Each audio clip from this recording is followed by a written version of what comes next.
So my name is Rachel Murray and I'm the Director of the Human Rights Implementation Centre at the University of Bristol in the UK. And since 2015 we have, through funding from the Economic and Social Research Council, been examining what happens to decisions and judgments that have been adopted by international and regional human rights courts and treaty bodies. Our Human Rights Implementation Project considered whether and how state authorities actually implement reparations, such as compensation or amending legislation, that have been awarded by these bodies, such as the African Commission and Court on Human and People's Rights, the Inter-American Court and Commission on Human Rights, and the European Court of Human Rights, as well as UN treaty bodies. And this is a series of podcasts looking at various aspects of implementation.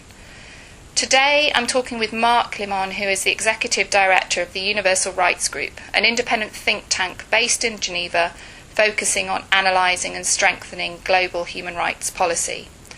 So, hello Marc. Hello Rachel. So first of all, I'd like to ask, you and the URG have been leading the way in encouraging the establishment of what are known as national monitoring, implementation and reporting frameworks. Can you talk more about what these bodies look like and why you think they play such an important role?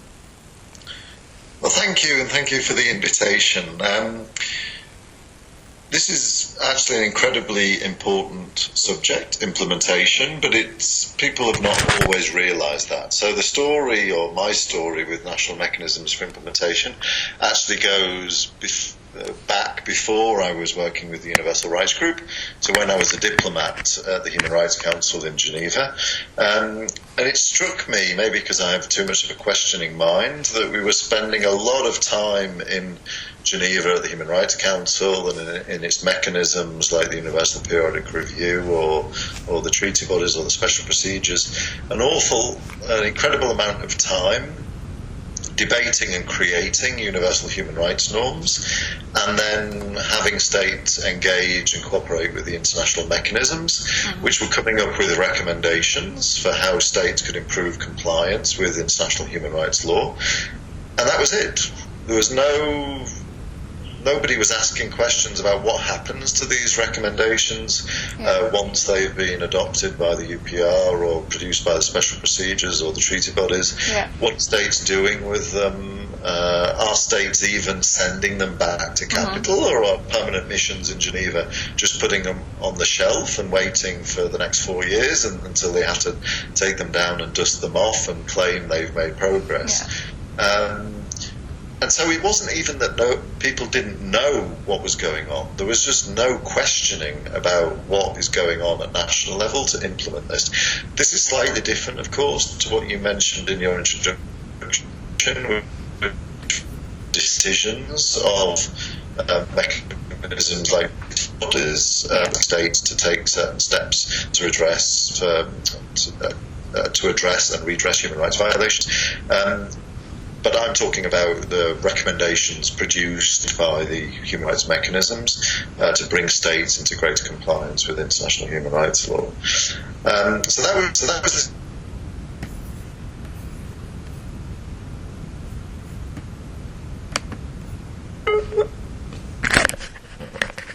I have these questions at the back of my mind. Now I can actually look into what is happening and actually do some research. And so we started basically just asking different diplomats and different state representatives, what do you do with these recommendations? And it was interesting because half of them were just upset with me for even asking such a question. It was like, how dare you?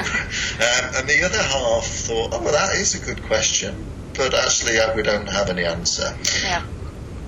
So this continued for a while, and then over time, basically through just keep pressing, keep asking questions, we started to find a few countries in the world were actually asking the same questions, or at least individual people in certain countries. And it was interestingly, in nearly all cases, it was people in the foreign ministries, and in nearly all cases, it was women women being far more organised, of course, than men. And basically these women had been in charge in these different foreign ministries, and some early examples were Paraguay, the Bahamas, the Seychelles. So as you can see, small states, and had very severe capacity constraints. They often had just one or two people in the entire government administration who were focused on international human rights standards and how to integrate international human rights standards into national law, policy and practice, and report on all of that stuff. So these people were completely overwhelmed. And they'd sat down and they thought to themselves, look, there's got to be a better way of doing things. And it's as simple as that, the genesis of the national mechanisms for implementation reporting. Because what was happening, it turns out, in these countries, and in all countries, is governments, because international human rights law and the mechanisms have developed over time, ever since the 1940s, 1950s, different treaties established on women's rights, on torture, on children's rights, on civil and political rights, different mechanisms established like the special procedures and the treaty bodies, and most recently the universal periodic review. So what states had done is, in a very ad hoc way, they'd set up different systems at national level to deal with each of the treaties and each of the mechanisms and the recommendations they received and the reporting back to those mechanisms. So, for example, on children's rights, it would be or women's rights, the Ministry of Gender and Children, who would set up some kind of working group with different relevant ministries, and they would, get the recommendations from these bodies relevant. The Committee of the Rights of the Child, for example, and they would sit down and they would decide how we're going to implement this, and then a few years later they would get back together and prepare the next report. But there was no consistent, standardised way of doing it. UPR, it was a country set up completely different mechanisms for implementing UPR recommendations and reporting to the UPR. Torture was typically the Ministry of Justice that would lead on things. And so it was just completely chaotic. I mean, there was some commonality. All these different processes tended to use what we call interministerial committees. Some of these interministerial committees tried to cover all human rights, but most of them didn't. And not only was it incredibly inefficient as a way of implementing at domestic level and in terms of reporting, it was also incredibly burdensome on national administrations. So these clever ladies in these few countries sat down and thought, right, let's just take a clean piece of paper and write down a more sensible way of doing this. And basically what they came up with is what we are now calling national mechanisms for implementation, reporting and follow-up, which is, and there's no, and I can talk about this later, there's no, even today, although we're working on this, there's still no set guidance or principles about what a national mechanism for implementation, reporting and follow-up should look like. We've only even recently come up with this name, which is still not a very good name for these things, NMIRFs. So take what I'm about to say with a pinch of salt, because there's no agreed formula for these things. But basically the underlying idea is that you set up, states will set up, and it's really governments we're talking about here. Governments will set up single national statutory bodies that will basically continue, they will continue to exist, so it won't be formed and then once it's done its job disbanded after a few months. They continue to sit. They bring together all relevant line ministries. They deal with all of the different mechanisms, so the treaty bodies, special procedures and UPR, and within that all of the treaty bodies. They therefore receive all of the recommendations from these bodies. They cluster the recommendations, so they don't say, okay, we have to deal with treaty body recommendations separately to UPR recommendations. If there's a recommendation, for example, recommendations from treaty bodies, from special procedures, and from the UPR, that a given state should do police training to prevent torture in custody, police custody. It doesn't matter where that recommendation came from. The point is all of those recommendations are clustered and are all dealt with together.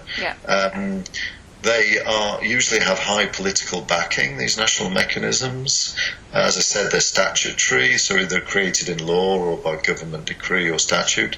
They have high political backing, so that different people from different line ministries feel somewhat obliged to actually go to the meetings and take part.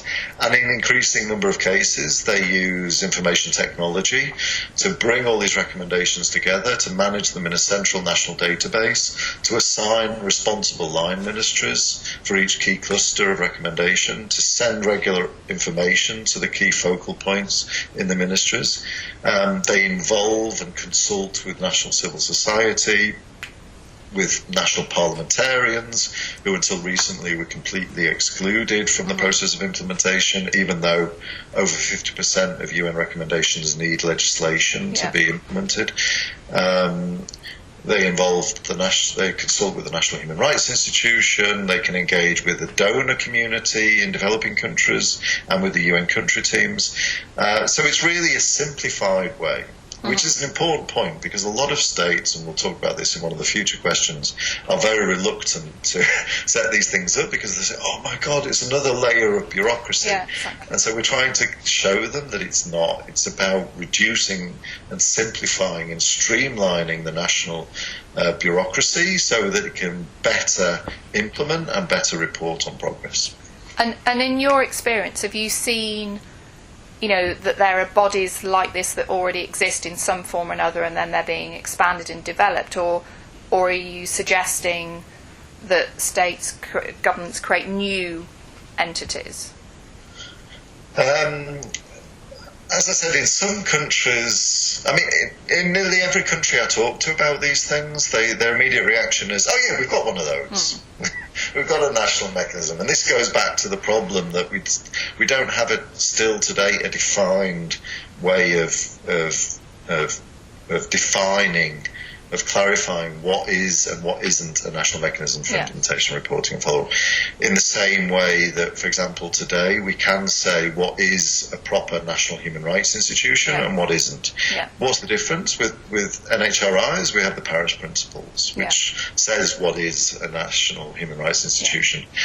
We don't have that with national mechanisms for implementation reporting, although we're working on it. So we had a first meeting of states in the Pacific about a year ago in Fiji, where we brought all the Pacific small island states plus Australia and New Zealand together and shared experiences and difficulties and challenges around implementation and the establishment of NMIRFs, and came up with the Pacific Principles, which are now being adopted by all the Pacific Island states.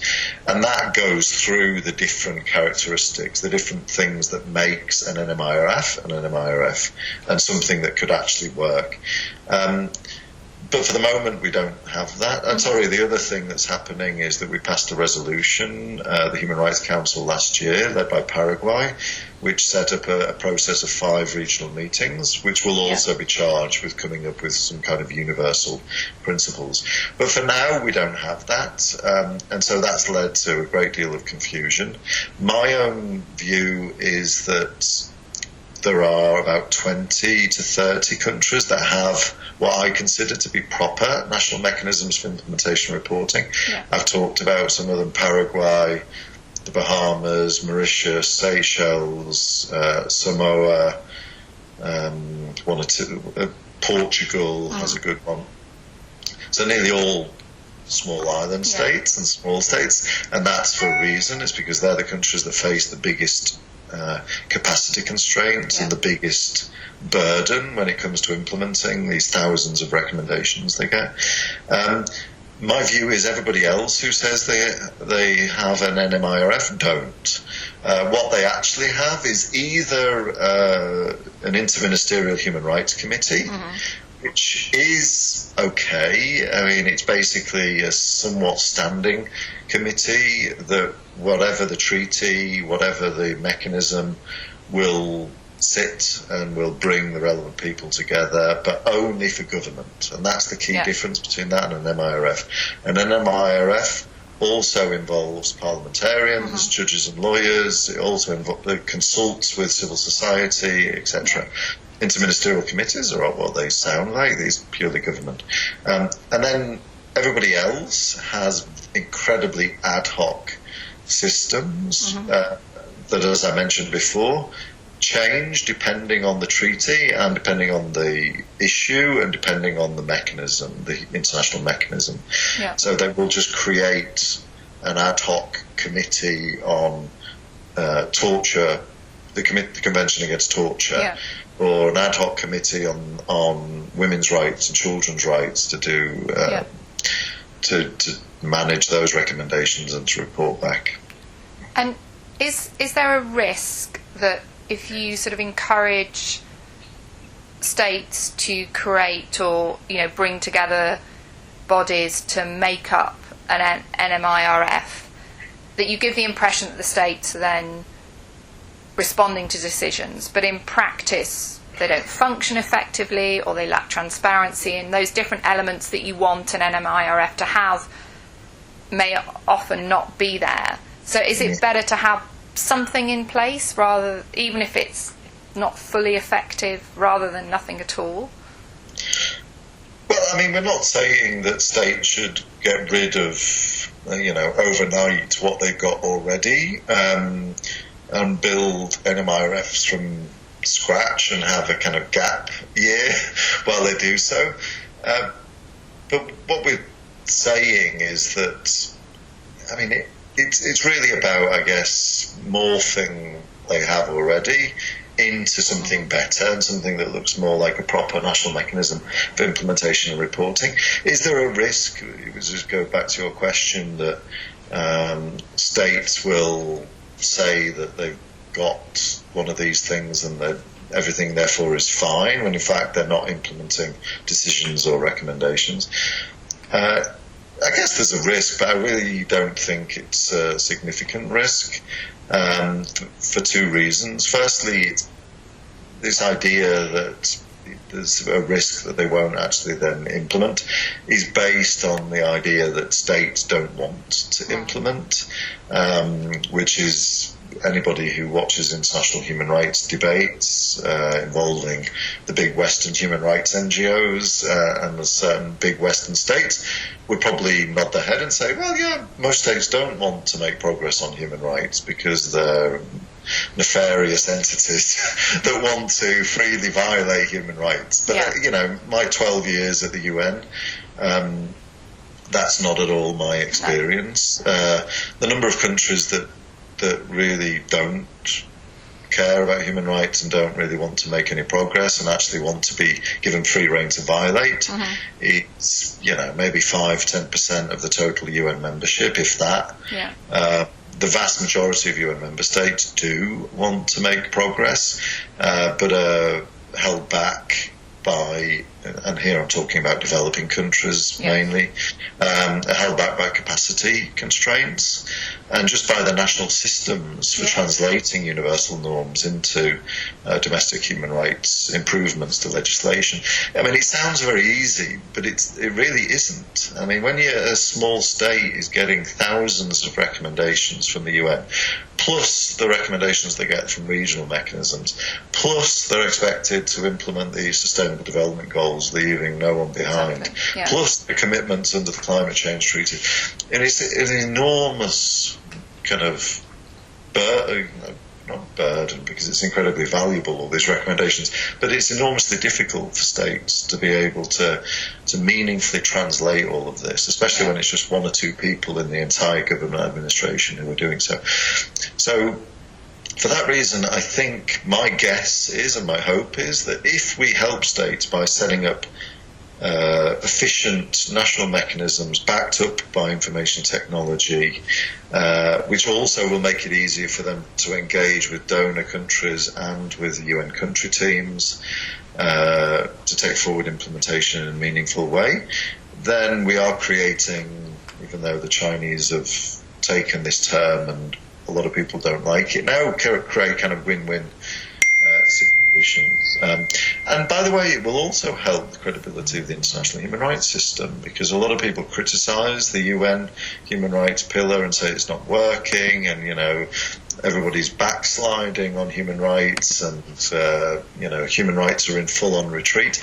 I honestly don't think that's the case. No. Whenever I've looked at implementation, I've found that it is happening, but human rights implementation is quiet implementation, small changes in legislation, bits of training sessions for the police. It's stuff that doesn't make the news, but it is happening in most countries. And I think that with these national mechanisms, which are also very good at measuring human rights implementation and impact, that we will see that we're actually in most countries of the world, and for most human rights, especially economic social rights, I guess, we are making progress on human rights. I think certainly what we've seen in the project is, the lack of visibility on what states are in fact doing, and often there may be more implementation than at first sight appears to be the case, and some of the difficulties in actually how states, even with the best will in the world, are able to implement. You touched on the role of parliaments, and that many of these recommendations require changes to legislation or the adoption of new legislation. What challenges do you think that poses in particular? Because it sort of gets all of these reparations and recommendations get wrapped up into sort of one bundle and then presented to the state authorities as a single entity. The state needs to implement that, but actually when you break it down and look at the role of parliaments, the role of judiciary, the role of executive, it's all different in terms of how they're able to approach it. So any sort of examples or experience you've got about the role of parliaments and some of the challenges they face here?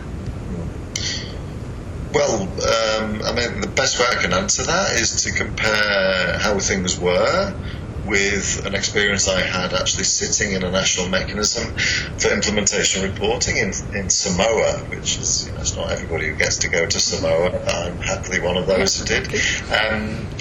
So how it was up until really recently is that parliaments were essentially completely excluded from the international human rights system. Deliberately, of course, because governments didn't want parliamentarians anywhere near this, because the executive thought this was their domain, their area. Parliaments were only there to ratify treaties that governments had signed, and after that they could, sod off, basically. And that's disastrous, because parliaments play an absolutely vital role in implementation, as we talked about in legislation. UPR Info, the NGO, has shown that over 50% of UPR recommendations explicitly require legislation or legislative amendment in order to be implemented. So, if you're not involved in parliament, forget about 50% of recommendations. They also have a crucial oversight role. For example, is the government implementing and complying with its international human rights obligations or not, which, by the way, also helps explain why governments don't want them anywhere near this. And they also have an important budgetary role, of course, in terms of setting the national budget, including for human rights programs and progress. But they were deliberately excluded, and also parliamentarians themselves as well, I think, didn't really, and probably still to this day, don't really fully understand their role. Even some parliamentarians seem to think, well, anything to do with the UN and international human rights standard is for the government. So things have changed a lot. There's been a lot of work done on the role of parliaments in human rights. I think key to that has been the increasing number of human rights committees in parliaments that have been established. the IPU has come up with figures for this, but it really has exploded, the number of human rights committees. Again, a bit like I was talking about with national mechanisms and interministerial committees. Previously, parliaments were a bit chaotic in terms of how they dealt with this. They would have different committees dealing with different aspects of human rights and different treaties. So a committee on women and gender would look at CEDAW recommendations, for example. But increasingly they're creating single human rights committees, and that's incredibly important because it builds the internal capacity of parliaments to be able to engage effectively with the international human rights system. Where have we got to today? Well, as I mentioned, I sat in on a meeting of the NMIRF of Samoa about a year and a half ago. And it was a fascinating kind of illumination of how things could work and how things can work, actually. So at this particular meeting, which was chaired by the Deputy Minister of Foreign Affairs and had all the different relevant line ministries there, they were talking about the large cluster of recommendations they received over the years on the issue of domestic violence, which of course is a huge issue in the Pacific Island states for various historical and cultural reasons, but it's a huge issue and also a very difficult issue because it's culturally sensitive. Anyway, so at this meeting they'd invited not only the relevant line ministries, so the Justice Ministry, the Home Ministry, the Foreign Ministry, as I said, was chairing it. The Gender Ministry was there. But they'd also invited the Deputy Commissioner of Police, who was a woman, and who was therefore able to talk about their programmes and their role on combating domestic violence and hotlines and things like that. They had somebody from the penitentiary service. They had the National Statistics Office who was able to suggest indicators for measuring the impact of the measures that were being discussed. They had a couple of civil society representatives, but crucially they had 2 women parliamentarians from the Human Rights Committee of the Samoan Parliament. And so when the discussion came to, right, we've received all these recommendations from the different UN mechanisms, how are we going to implement them? It was great because each different part of the state was there able to put their hand up and say, well, we're thinking of doing this. As I said, the police said we're going to set up a new hotline and we're going to build 2 more the social services said we're going to build some more shelters for the victims of domestic violence. The women parliamentarians were able to put their hands up and said, oh, we've been looking at this and we think we need to amend this piece of legislation about gender-based violence to include more explicitly violence in the home. Plus, we were thinking about amending the criminal code to increase sanctions. And then they all said, "Okay, we're going to do it." And they went out and do it. And that's what I'm talking about simplifying things. It's incredibly simple what I just said. Yeah, for 70 years we've been running around in circles without doing it. And so hopefully NMIRFs, with the involvement of parliamentarians and with the support of the donor community, we can finally kind of address what you rightly talked about, which is that it's not a question of are we implementing or are we not implementing. It's a question of we just don't know if we are or not. And then even more importantly, where we are implementing, we don't know because we're not measuring whether this is having an impact on the enjoyment of human rights on the ground. And NMIRFs with IT support can do all of that. And that leads very nicely into the final question about measuring. If you look at the way that some of the UN treaty bodies then try and other regional commissions and courts try and assess the extent to which the state has done what it should have done in terms of implementing recommendations or reparations or orders in decisions and judgments, then they vary quite significantly in how they do it. But sometimes they're quite blunt, sort of categories of assessment, like they've fully implemented or they partially implemented, they've failed to implement. From your experience and looking at the role that NMIRF can play, what sort of tools do you think are useful in trying to make visible what states have done and also give an indication, or do you think they shouldn't be giving an indication of the extent to which states have implemented? Are these categories helpful or not? Do you mean the mechanisms, the international mechanisms? Well, the assessments at the Human Rights Committee, for example. Whether there should be some form of assessment, that sort of gives a label to the state that they have partially implemented or they fully implemented, or whether that's not helpful, and how do you measure the extent of state implementation? Right. Yeah, I mean, I'll probably give a different answer to any other civil society or human rights person that you're going to interview for this podcast series, in saying that I think we're getting it completely wrong in terms of measurement of human rights change and impact. Because you're right, there's this focus on how can the international community, how can the mechanisms themselves measure and judge progress or not? And I think it's wrong and it's dangerous, actually. It's wrong because it's almost impossible for a person sat in Geneva to know at a granular level what is going on with implementation at national level. As I said before, it's small, quiet pieces of progress, but also more than that, it's incredibly granular, as I said. So, for example, a state might get a recommendation to adopt new legislation on violence against women, and they may do so. But that legislation may be awful. I mean, it may be, it may actually take the rights of women backwards rather than forwards. Yeah. It's impossible for somebody in Geneva to know that. Yeah. People in Geneva, people in the different treaty bodies and special procedures say, no, it's not impossible because we get the reports from the national level.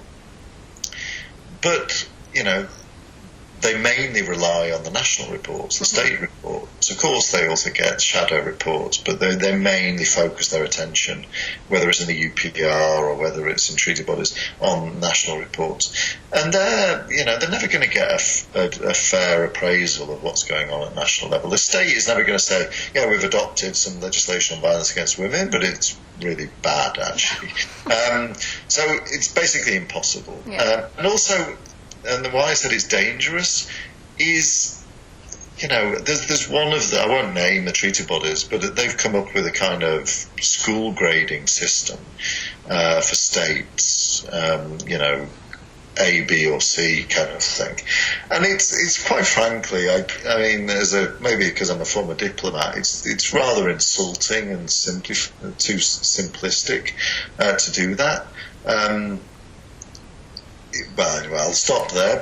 But my point is that we've got it completely wrong. Instead of thinking that we can measure things from Geneva, we need to understand that the only stakeholders who can effectively measure human rights change and impact, i.e. the impact of implementation of UN recommendations, are national stakeholders.